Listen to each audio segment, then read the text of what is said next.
Hola a todos, a todas.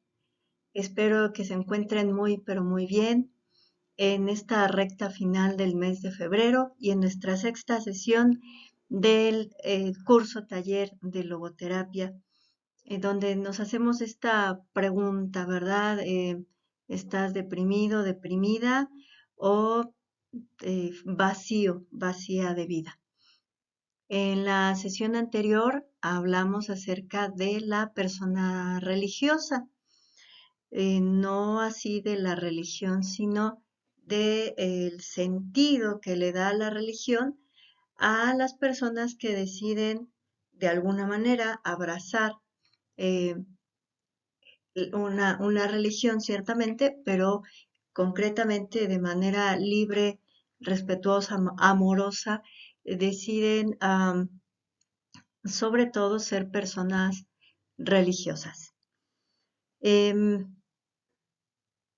Después me di cuenta que nuestra sesión caía en miércoles de ceniza y pues se me hizo eh, bastante interesante porque, bueno, es verdad que para nosotros, nosotras las católicas, católicos, el miércoles de ceniza representa el inicio de un tiempo, pues que se llama propiamente eh, un tiempo sagrado, en términos de que eh, procuramos cambiar algunos hábitos alimenticios, se procura el ayuno, eh, se procura mayor tiempo de oración, de discernimiento, se procura eh, observarnos más de manera interna y externa, de qué manera nos relacionamos con los demás.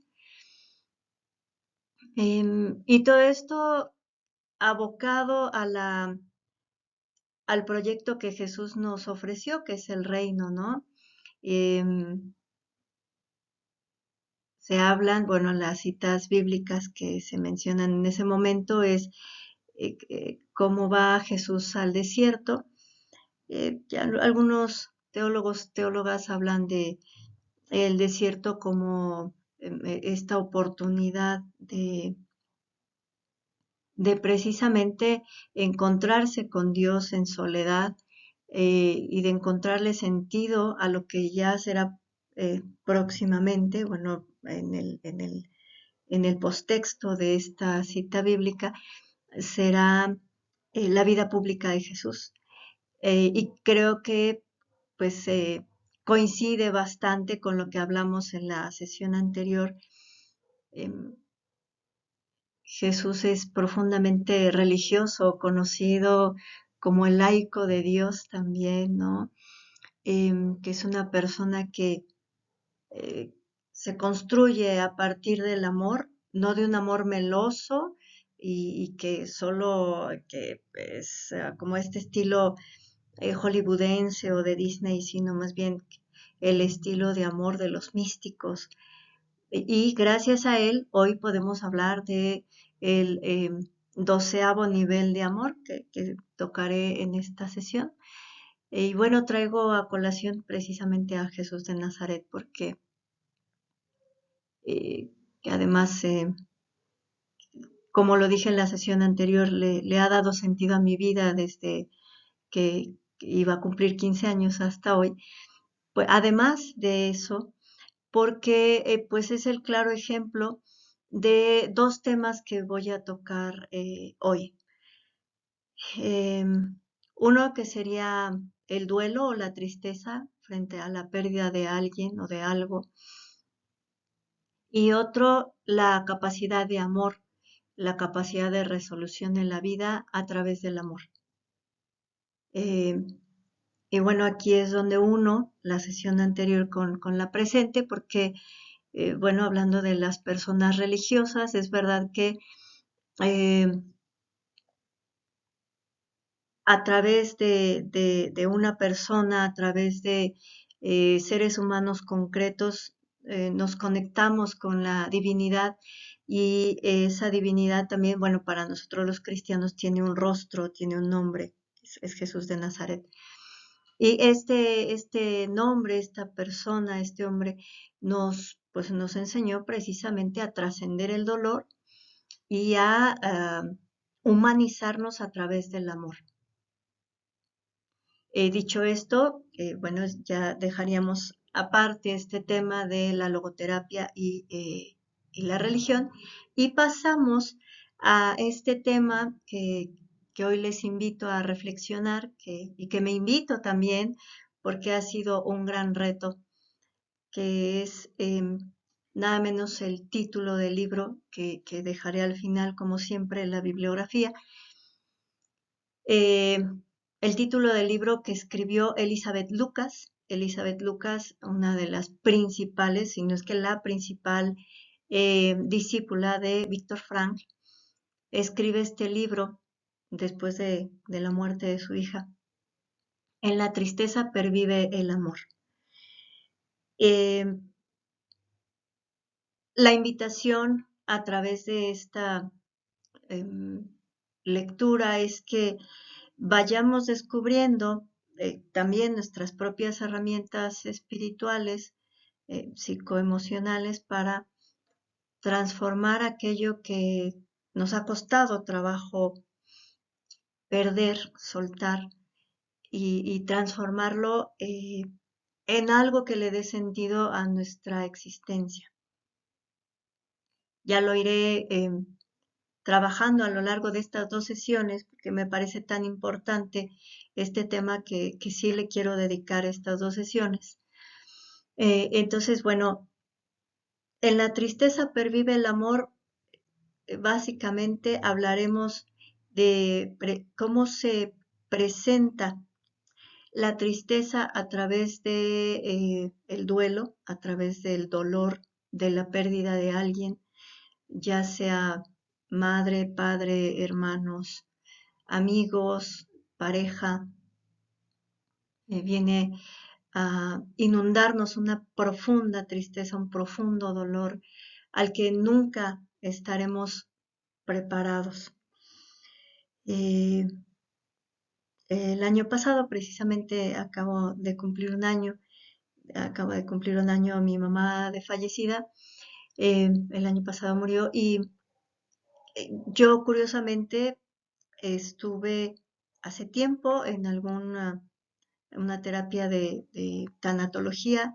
Más adelante tomé el curso eh, y bueno, por diferentes circunstancias, pérdidas, que estuve en la especialidad de logoterapia y curiosamente creí que iba a estar lista, ¿no? Para cuando ocurriera la muerte de mi mamá y es verdad que nunca se está preparado para algo así. Sin embargo, creo que el hecho de conocer ciertas situaciones, sobre todo conocer las etapas del duelo, conocer de lo que estamos constituidos los seres humanos y conocer las herramientas espirituales, es verdad que pues nos ayuda de una manera más eficaz a afrontar la situación. Y creo que si no contamos con algunas herramientas es más difícil, no imposible, pero sí es más difícil enfrentar y vivir una situación de pérdidas tan cercanas. Entonces, bueno, sin más, quisiera comenzar esta, esta sesión con una breve introducción acerca de lo que es el amor que humaniza y que nos hace plenamente humanos. En primer lugar, y desde la teología, sobre todo desde la teología cristiano-católica, puedo afirmar que el amor no es un sentimiento. Cuando reflexionamos, seguimos los pasos de Jesús de Nazaret, sabemos que el amor es un estilo de vida, es una manera de ser y de estar en este planeta. Y bueno, como lo dije al principio de esta sesión, pues Jesús nos enseña lo que es el amor de ágape. Pero, ¿qué es esto del amor de ágape y por qué afirmamos que el amor nos humaniza? Bueno, hace tiempo también tuve la oportunidad de entrar como profesora emergente de filosofía en una preparatoria y ahí tuve la grata sorpresa de conocer el libro de eh, Doctrinas Filosóficas que se llevaba en ese tiempo en Área 4. Ahorita ya no sé si sigue igual, estoy dando otro tipo de filosofía. Sin embargo, em, me encontré con este libro y tuve una grata sorpresa, ya que, bueno, desde la teología siempre he creído que el amor no es un mero sentimiento. Sé que muchos especialistas, terapeutas que me podrán ahorcar por afirmar esto, pero eh, um, comprendiendo a través de la razón, de las acciones, eh, obviamente desde un sentimiento también, pero que no solo, comprendo que el amor es esta vinculación con nosotros mismos, con los demás y con la creación. Y cuando leí este libro del autor Raúl Gutiérrez Sanz, descubrí que había una em, profundidad en la filosofía al hablar de este tema, ¿no? Ya antes había profundizado en el tema de la amistad desde el ámbito filosófico, pero no en el amor. Y bueno, empecé a leer más y a hacer esta síntesis que hoy les presento y que me parece complementaria tanto, bueno, desde mi punto de vista para la teología como para la logoterapia. Entonces, si afirmamos que el amor es una herramienta espiritual, esta herramienta tiene y debe eh, ayudarnos a nuestra propia maduración, eh, nos ayuda o nos eleva a una humanización cada vez más plena. Por ello es necesario vivir cada una de las etapas del amor, desde el amor simbiótico, es decir, ese, ese vínculo que tenemos, el primer vínculo que tenemos con nuestra madre, y sabemos que el feto, que el bebé se alimenta pues tanto de las emociones como de la bioquímica de su madre, incluso de sus pensamientos, ¿no? Hay estudios donde les ponen en el vientre música clásica, eh, donde se le pide también a los papás, tanto a la mamá como al papá, que le hablen al niño, a la niña.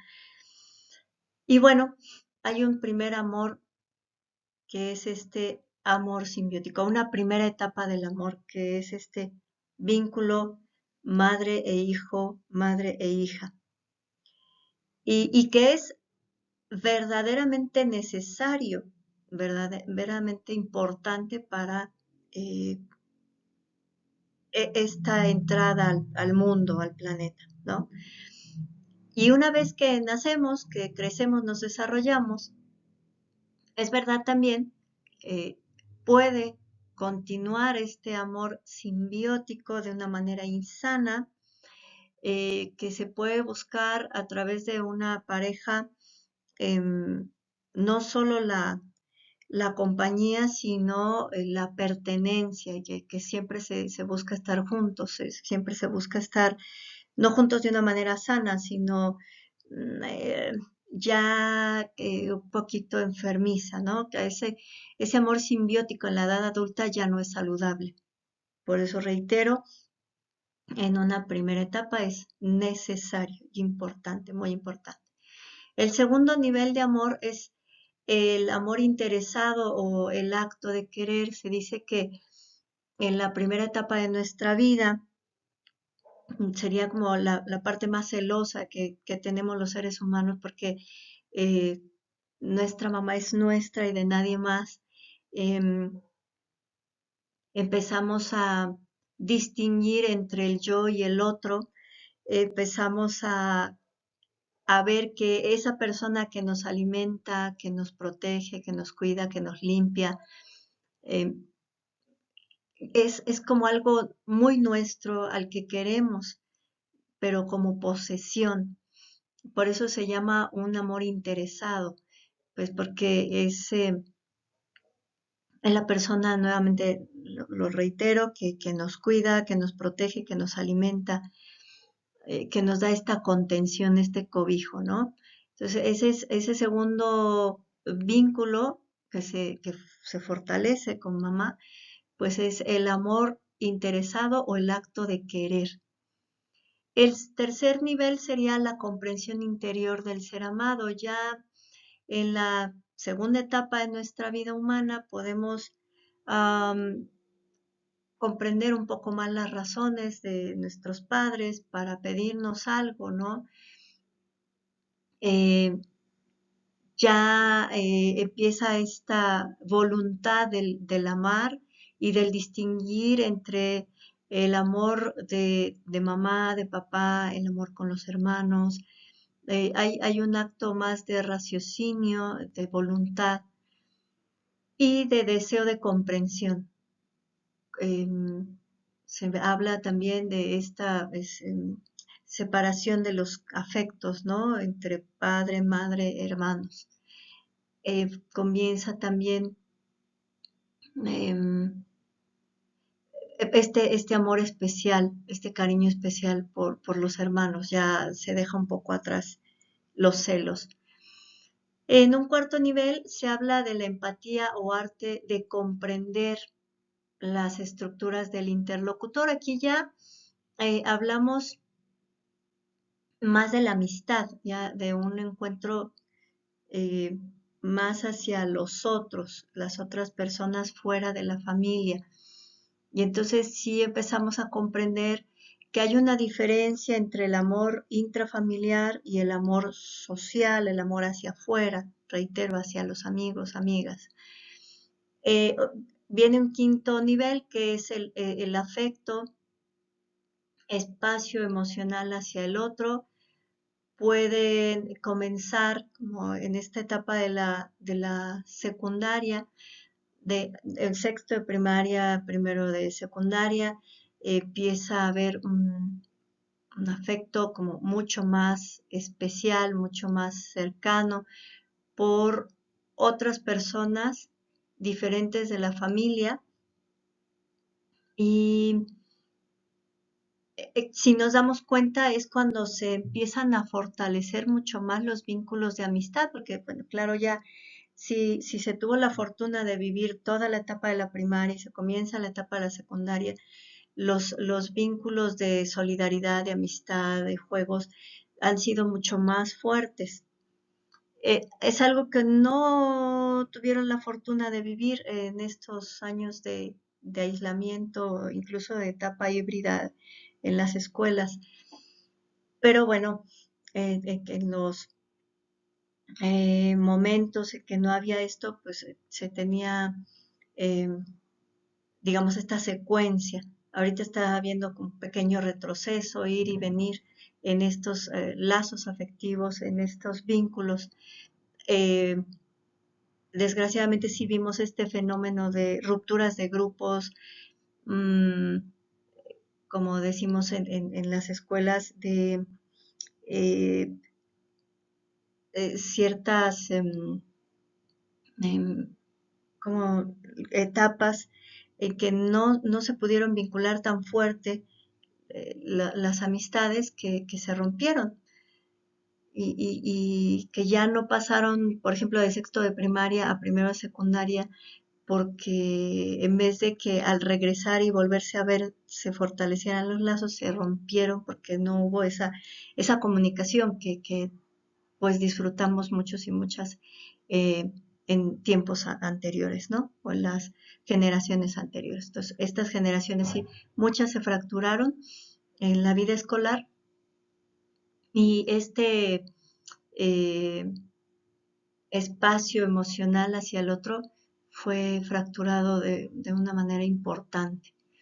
Entonces, bueno, pero en términos generales, en los estudios, en la filosofía anterior, pues se hablaba de este quinto nivel. En el sexto, pues ya empieza el cariño o arte de impartir caricias afectuosas, un poquito empiezan los noviazgos, empieza esta necesidad ya de vincularse con el sexo opuesto, de pues enamorarse, etcétera, etcétera.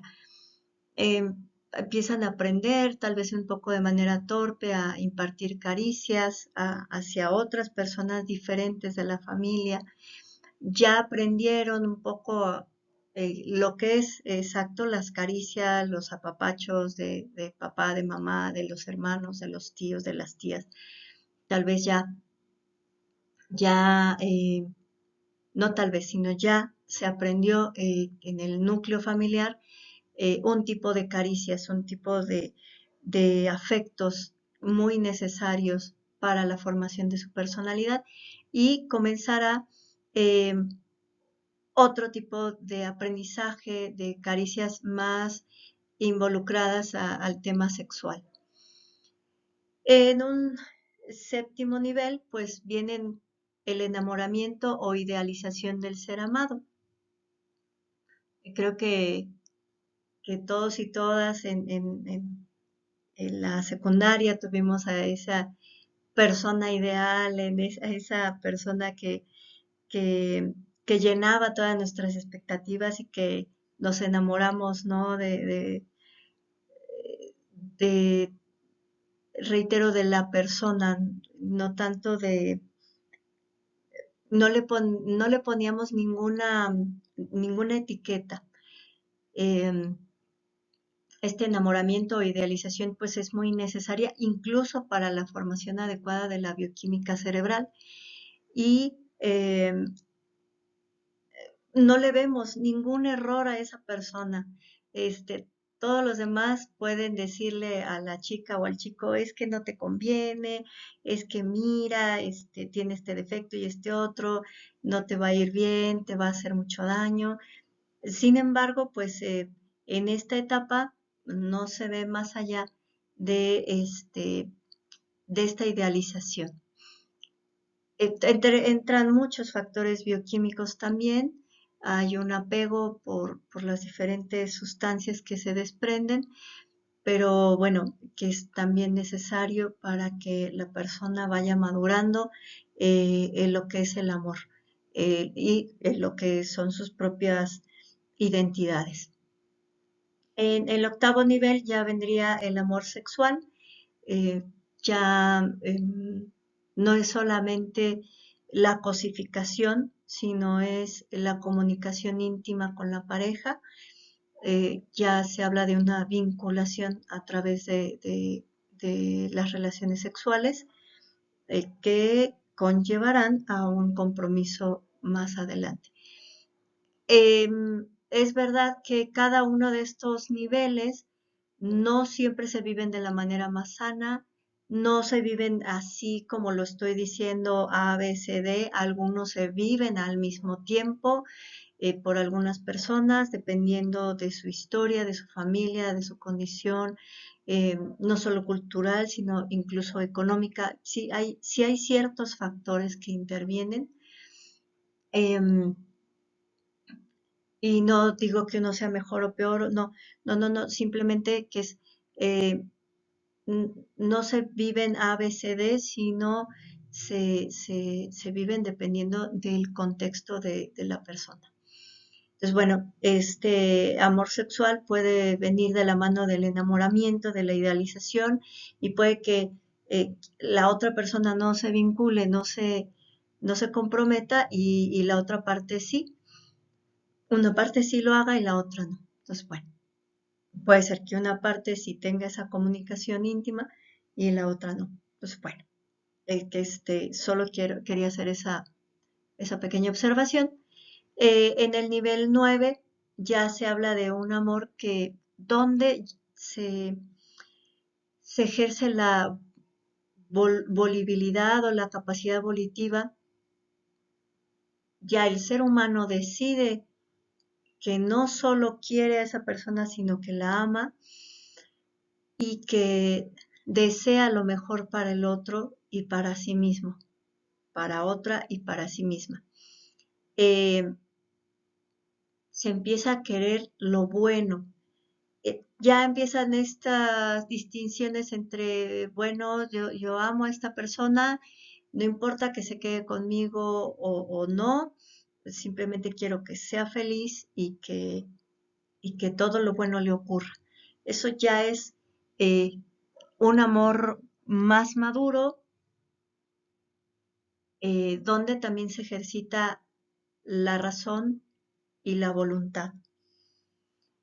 Eh, Aquí queda muy claro este tema en el libro que les recomendé en alguna sesión, el amor inteligente del doctor Enrique Rojas, pues que habla, ¿verdad?, de que cualquier amor debe ayudarte a crecer de manera racional, que debe de ayudarte a crecer en la parte intelectual, que el amor saludable también tiene que ayudarte a crecer en la parte emocional, en los afectos y eh, finalmente pues tiene que ayudarte a crecer en la parte de las acciones. Entonces, pues sí, tiene que haber este ejercicio no solo de compañía, de complementos, sino de maduración, de crecimiento constante. En el nivel 10, en los 12 niveles de amor, viene el compromiso amoroso, que regularmente eh, antes se decía que después del noviazgo venía el matrimonio. Hoy nos dicen los neurólogos, bueno, los especialistas en las neurociencias, que no es buena idea casarse cuando se está enamorado, sino cuando se pasa al amor de verdad, a este amor de voluntad, ¿no? No está, no está padre casarse en la etapa del enamoramiento porque hay una idealización, sino casarse cuando, o comprometerse cuando ya se terminó la etapa del enamoramiento, de ya el celofán ya se ha quitado de la persona y entonces empieza a verse los defectos, pero eh, aún con esos defectos eh, se va viendo que se va a crecer de manera conjunta, que se va a madurar, que hay un respeto, hay un crecimiento constante y entonces sí ya vendría el compromiso amoroso. Ahora, ¿qué pasa, por ejemplo, con la persona religiosa que decide comprometerse con una institución, con una congregación? Pues ocurre esto mismo, ¿verdad? Sea en una pareja, en la vida soltera o en la vida religiosa, pues este compromiso eh, tiene que ser tomado desde la razón y desde la voluntad. Y entonces, bueno, se van ejerciendo estas herramientas para el crecimiento tanto personal como de la comunidad o como de la pareja. El 11º nivel de amor es este amor universal o de integración. Eh, yo creo que solo conozco un ejemplo del que puedo hablar al 100% y que es conocido universalmente, que es San Francisco de Asís. Que bueno, él vive estos dos niveles con testimonio y todo, tanto el 11 como el 12, él los vive, ¿no? Este amor integral, este amor universal, es cuando ya podemos no solamente cuidar a nuestras personas cercanas, nuestra familia, amigos, hermanos, etcétera, no solo a ellos, sino nos ocupa la humanidad entera y más aún la creación entera. Entonces, eh, el amor universal es esta hermandad de la cual nos habla San Francisco de Asís, ¿no? Es capaz de decir hermana luna, hermano sol, hermana muerte, eh, hermana tierra, hermana agua. Eh, Creo que es complejo llegar a este amor cuando no revisamos de manera constante nuestras relaciones. Y de eso va también la cuaresma, ¿no? Regresando al tema de esta sesión anterior. La cuaresma nos invita a eso, a revisar de manera constante nuestras relaciones con nosotros mismos, con nuestros semejantes y con la naturaleza. Me parece que hoy en día de las fracturas más serias que nos están llevando al colapso es la relación con la naturaleza, ¿no? Que es ahora por los estudiosos es llamada esta era como la etapa antropocéntrica, ¿no? Donde la especie que somete y que es el centro del planeta es la especie humana. Y nunca ha estado más en nuestras manos la supervivencia del planeta y la nuestra, la propia, nunca había estado tan en nuestras manos como ahora. Si hoy fuésemos capaces, la humanidad, de vivir este amor universal, como también lo hacen los hermanos indígenas, las hermanas indígenas, que me parece son los grandes guardianes de la naturaleza, los centinelas del agua, que son los que resguardan lo más sagrado del planeta, pues creo que la humanidad hablaría de otro destino para nuestro planeta. Si pudiéramos vincularnos y hablar del río, de la tierra, de las aves, de las plantas, como lo hacen nuestros hermanos indígenas y como en su momento lo hizo San Francisco de Asís, creo que la humanidad estaría en otro nivel de evolución. Sin embargo, creo que es muy difícil que el ser humano llegue a este 11º nivel de amor. Y bueno, el 12º nivel, el amor de ágape, lo vemos completamente descrito en la primera carta a los Corintios capítulo 12, pues es profundamente vivido, experienciado, compartido y enseñado por Jesús de Nazaret. Él nos enseña a vivir el amor de ágape, que es amar aunque los demás no nos amen, perdonar aunque el otro no me perdone o perdonar lo imperdonable, con toda la dignidad y con todo el respeto también. Es decir, Jesús de Nazaret no nos invita a ser dejados o inútiles, no es un amor dulzón. Hay dos citas que a mí me fascina reflexionar, y una tiene que ver con poner la otra mejilla, ¿no? Que si lo ponemos en el contexto cultural de Jesús,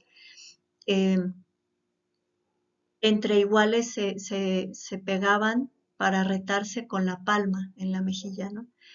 Y al esclavo o al inferior le pegaban con el dorso.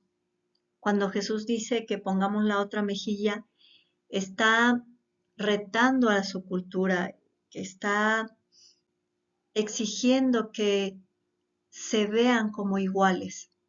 Presentar la otra mejilla es, de manera digna, presentarnos ante el otro y decirle, yo soy tan importante como tú y tú eres tan importante como yo. Y esto es un acto de amor, enseñarle al otro que valgo lo mismo. Y la otra cita bíblica que me encanta es cuando Jesús levanta a la mujer que le habían llevado en flagrante adulterio, ¿verdad? Que solo presentan a una parte del pecado, pero no presentan a la otra. Y pues dice el texto que Jesús estaba escribiendo algo en la arena, muy tranquilo, y al final, con un acto por demás amoroso, levanta a la mujer y le pregunta, ¿dónde están los que te condenaban? Yo tampoco te condeno, vete en paz. Es el único hombre que trata de manera diferente a esta mujer. Todos la habían usado y él la levanta. El texto bíblico ya no señala eh, si esta mujer siguió a Jesús, pero seguramente que sí, porque es el único que no la usó, que no la enjuició, porque además estos hombres la usaban y la enjuiciaban y encima la querían matar a pedradas, ¿no? Porque eso decía la ley. Pero Jesús de Nazaret va más allá de la ley y toca a una mujer que lo puede ensuciar, digamos, pues lo puede volver impuro porque es una pecadora, la toma de la mano y la levanta y la invita a que se vaya en paz. Y entonces el amor es algo que nos deja en paz también, ¿no? Este es un amor de ágape que supera a cualquier expectativa humana. Y aquí pues entran otras reflexiones que tienen que ver con los estadios de la moral de Colbert y Piaget, pues que nos dicen, ¿verdad?, que una cuestión es la moral y otra la ética. Jesús de Nazaret actúa en su vida pública desde el etos, desde la ética. Es verdad que en principio, cuando habla con esta mujer que le pide que cure a su hija endemoniada, la sirofenicia, ¿verdad?, que es otro pasaje bíblico, Jesús le responde desde la moral, desde su cultura. No está bien darle de comer a los perros. Y sin embargo, cuando la mujer le dice, también los perritos comemos de las migas que caen al suelo, Jesús es cuestionado desde el etos. Y entonces es capaz de ver más arriba, más allá de las limitantes morales y culturales, y ve a la persona de manera integral, a la mujer completa. Y entonces señala, ¿verdad?, no he visto fe más grande. Y en ese momento cura a su hija, cura fíjense, a una mujer, a una chica endemoniada, hija de una sirofenicia, una mujer extranjera. Y es posible, gracias a esta mujer, que el Evangelio, que el reino de Dios, que la buena noticia se expanda, deje de ser algo exclusivo para el mundo judío, para expandirse a todo el planeta entonces conocido. Bueno, eso también será gracias a la acción de los apóstoles. Pero bueno, ese es otro tema. El amor de ágape, entonces, en este sentido, es posible también a una superación que tiene que ver con ya no uso las gafas para miopía de la moral o de la cultura, sino ocupo la profundidad de los anteojos o el telescopio que me da este sentido común del corazón, o esto que el cerebro tal vez no comprende, pero que la intuición humana sí lo hace. Que en este sentido Jesús de Nazaret vio más allá, se subió al banco de la ética, se subió a la escalera de la ética y dejó abajo la moral y la cultura. Entonces, superando todo esto, nos muestra lo que es el amor de ágape, ¿no? Y bueno, 1 Corintios capítulo 12 nos señala, ¿verdad? El amor todo lo perdona, el amor no es egoísta, el amor no es envidioso, en fin, que ustedes saben perfectamente este texto bíblico.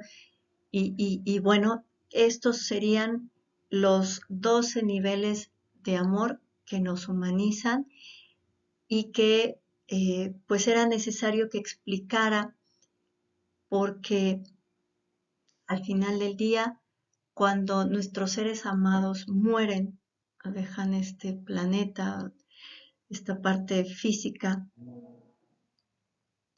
lo que pervive es el amor. Y eso nos lo deja muy, muy claro Elizabeth Lucas, que aunque nuestros seres amados mueran, el amor permanece. Y para entrar de lleno en esta explicación, punto número 1, ¿por qué quiero hablar de la tristeza frente a una pérdida? Porque una profunda tristeza también se puede convertir en una depresión. Un duelo que no es bien atendido eh, puede llevarnos a la depresión e incluso a la muerte. Y en este sentido, pues es importante comprender lo que es un duelo, sus etapas, eh, y esas etapas, pues en qué momentos es importante trabajarlas, ¿no? Eh, es verdad que ya en internet, en YouTube, en podcast, pueden encontrar lo que son las 5 etapas o las 5 fases del duelo, que en general serían la negación, no es verdad, esto no está ocurriendo, esto no pasa. Es cuando dicen, es que no, es muy fuerte, está siendo muy fuerte, no ha llorado, no, pero en realidad está en una negación. La ira, donde pues hablamos de que la vida es injusta, de que esto no tenía que pasar así, de por qué a mí, por qué le pasó esto a ella o a él, ¿no? La tercera etapa sería la negociación. Bueno, sí era lo mejor, pero no debió ser de esta manera, en fin. La cuarta sería la propia depresión, que es como una etapa esperada del duelo, que donde no queremos comer, hablar con nadie, mm, estamos encerrados en nosotros mismos, en nosotras mismas, eh, no podemos dejar de llorar o ni siquiera podemos llorar porque es tan fuerte el dolor que ya no salen las lágrimas. Y finalmente viene la aceptación.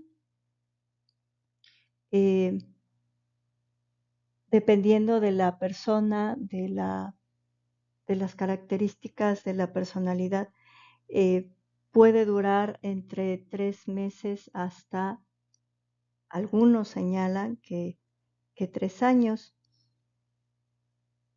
Eh, y ahí ya se tiene que buscar ayuda si es que no se ha podido superar el duelo, ¿no? Y esto ya, pues cada ser humano lo tiene que ir descubriendo, si no hay pastillas, no hay nada que nos ayude a descubrir pues qué tipo de duelo estoy viviendo, si uno sano, insano, si ya me detuve en la etapa de la depresión y ya no voy a salir de allí, no. Solamente a través de la voluntad de, de querer salir adelante, a través del sentido de vida, de encontrar eh, el para qué en nuestra vida, y a través de la razón podremos encontrar si estamos superando un duelo o no, o si estamos en una de estas etapas o ya pasó, pero si es un trabajo personal. Sin embargo, los que estamos alrededor podemos darnos cuenta de cómo están nuestros seres queridos, nuestros seres amados y ayudarles, ¿no? Pero siempre es importante que cada uno, cada una que está viviendo este duelo, esta pérdida, em, sepa pedir ayuda, sepa platicar con alguien, tenga esa confianza de platicarle a alguien el cómo se siente, ¿no? Porque creo que al final del día todos nos construimos en relación a los otros, a las otras, y podemos salir adelante más rápido cuando em, hacemos uso o gestionamos nuestros recursos de amistad, de familia, de personas cercanas que nos pueden ayudar. Y bueno, ¿qué nos dice Elizabeth Lucas acerca de el duelo?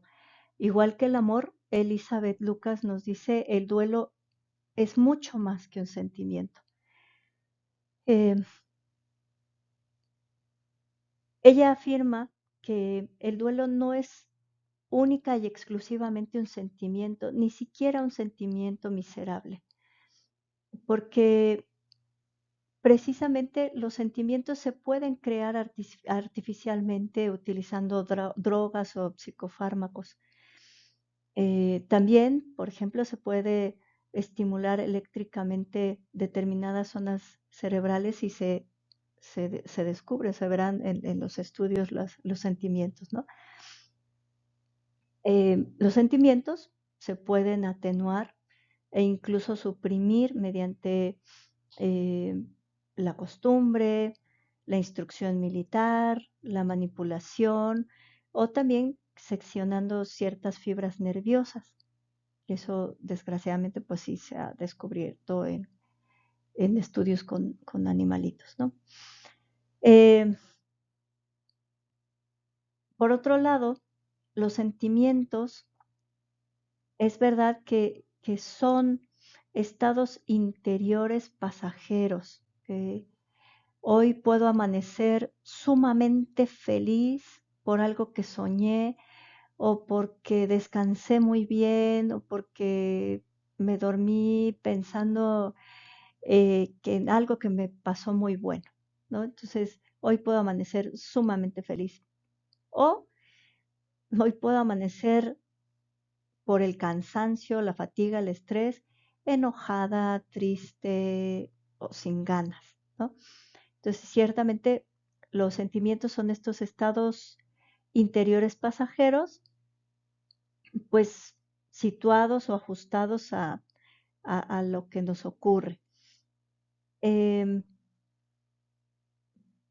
Ciertos experimentos con animales también han demostrado, por ejemplo, enjaulando a un gallo, que este se sentía furioso eh, o amodorrado en un espacio de así pequeñito, pequeñito y de tiempo lo dejaron de 15 minutos a media hora y también según los estímulos que le aplicaban, pues el gallo estaba colérico o se quedaba dormido, se quedaba estático, ¿no? Amodorrado, pues, dependiendo de los estímulos que se le dieran en una jaula eh, por cierto tiempo. Se piensa que los seres humanos reaccionaríamos de un modo parecido. Desgraciadamente, por la guerra, por las prisiones, pues se tienen eh, pues datos muy cercanos a este experimento. Sin embargo, con el duelo ocurre algo muy diferente. El duelo se va a hallar en lo más profundo de nuestro corazón. Eh, Afirma Elizabeth Lucas que el duelo se encuentra en el centro espiritual y mental de la persona y no existe magia o encantamiento que lo pueda extraer de ahí. Es mucho más que un sentimiento, es el conocimiento de una pérdida valiosa. No hay nada que pueda borrar ese conocimiento. Ni siquiera los narcóticos pueden impedir que se vuelva, sí, que se vuelva a aparecer cada vez que despertamos. Eh, Muchas veces cuando nuestros seres amados llegan a fallecer, nos dan o nos piden que darle a esa persona una pastilla para que se duerma y pues para que aminore el dolor. Sin embargo, al despertar, eh, se enfrenta a la realidad y ese narcótico no sirvió más que para eso, para que pudiera dormir un rato. Y de esta misma manera no hay nada que pueda deshacer esa pérdida, ¿no? Los objetos sustitutivos, dice Elizabeth Lucas, los objetos sustitutivos de cualquier tipo acentúan con mayor intensidad todavía el carácter insustituible de lo perdido. Es más, nada puede devaluar lo valioso. Es justamente en la pérdida donde el carácter valioso queda grabado con supremo dolor en la conciencia. Este conocimiento acompaña al doliente durante el resto de su vida. Es cuando decimos, pues que no es que aprendamos a vivir sin la persona, sino que habiéndola perdido, aprendemos a vivir sin ella.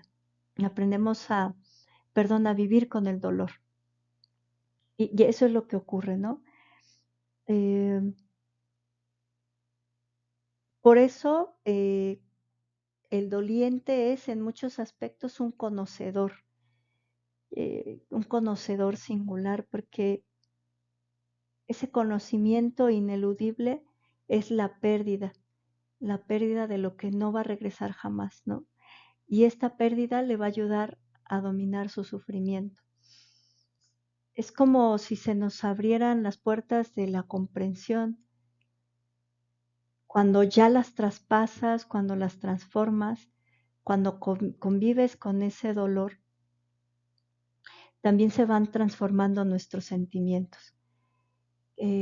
Los dolientes maduramos desde el duelo hacia una forma nueva y más, entre comillas, clarividentes de nuestro ser. El duelo nos va a acompañar toda la vida, tal vez en un sentido más saludable, porque comprendemos que este dolor es muy, muy fuerte e intentaremos adueñarnos de él. Tendremos que vivir paso a paso un proceso de comprensión que nos llevará finalmente a trascender y amar de una mejor manera que cuando esa persona estaba a nuestro lado. Para ir cerrando esta sesión, quisiera compartirte una de las reflexiones que más me ha gustado de Elizabeth Lucas, que toca en al menos dos de sus libros, y es el duelo como espejo de riqueza. En, en síntesis, la pérdida que tengamos de algo o de alguien habla precisamente de que en nuestra vida ha existido algo sumamente eh, rico, sumamente valioso. Eh, este entendimiento que es inmediato a la pérdida o a la irrupción de la tragedia, alberga ya en sí mismo una semilla de consuelo. Cuando nos damos cuenta que hemos perdido a esa persona con la que convivimos cada día, que nos enseñó, en mi caso, desde su vientre, muchas de las cosas que sabemos en la vida, precisamente en ese momento ya hay una chispa de esperanza, una semilla de consuelo. Esta vida es sumamente rica, sumamente valiosa porque hemos podido convivir con esa persona, con ese ser humano, y por ello no nos hemos movido en el vacío y tampoco nos hemos quedado aislados, sino que hemos estado viviendo en correspondencia Eh, y esas muestras fascinantes han sido todavía mayores las correspondencias amorosas, de esto que hablaba en los 12 niveles de amor, ¿no? Que juntos, juntas crecimos en el amor, que en las vinculaciones, en la humanización a través de esas correspondencias amorosas. Y cuando la persona fallece, pasa una película y empezamos a recordar y a cerciorarnos de que han existido esas correspondencias, de que han existido esos vínculos, esos lazos, eh, y esas muestras de afecto, ¿no? ¿Por qué es bueno? Porque es bueno em, reflexionar acerca de este momento de la pérdida. En general, los seres humanos tenemos esta rara tendencia, que este problema a acostumbrarnos a la riqueza, incluso a la riqueza interior. Pensamos que las personas, los trabajos, la- la, las circunstancias de bienestar van a ser para siempre. Nos acostumbramos, por ejemplo, a la vida en pareja, a la amistad, a la maternidad, a la paternidad.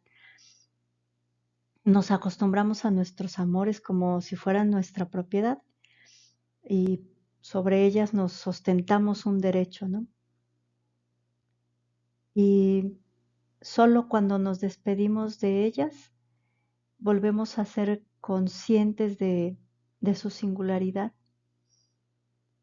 Y aquí dice una frase que me parece por demás profunda, Elizabeth Lucas.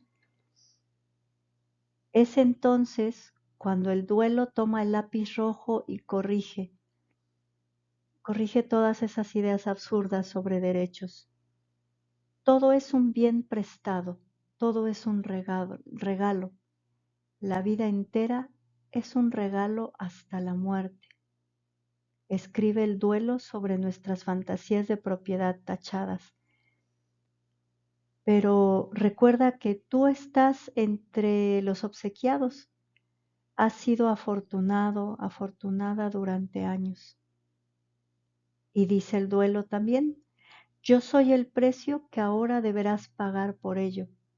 Cuanto más cariñosas hayan sido tus relaciones amorosas, más feliz habrás sido con ellas y más amargamente tendrás que llorar ahora por el enorme motivo de satisfacción que tenías. Así habla el duelo. Y entonces la verdadera riqueza es una vida realizada en la entrega y en las muchas y maravillosas correspondencias de valores que cuando acaban deberán ser lloradas en el duelo. Y precisamente este duelo refleja esa riqueza. Pues hasta aquí te comparto esta primera parte de En la tristeza pervive el amor, que me parece muy, muy importante reflexionar porque es verdad que la tristeza puede llegar a transformarse en una depresión y la depresión es una etapa del duelo. Eh, y hasta aquí quisiera dejar algunos cuestionamientos y en el momento presente pues te pediría que te preguntes precisamente en estas pérdidas que has tenido, tal vez no recientes, tal vez ya han pasado muchos años o tal vez recientes. ¿Qué es lo más importante que te dejó esa persona? ¿Cuál fue el aprendizaje más importante que te dejó esa persona?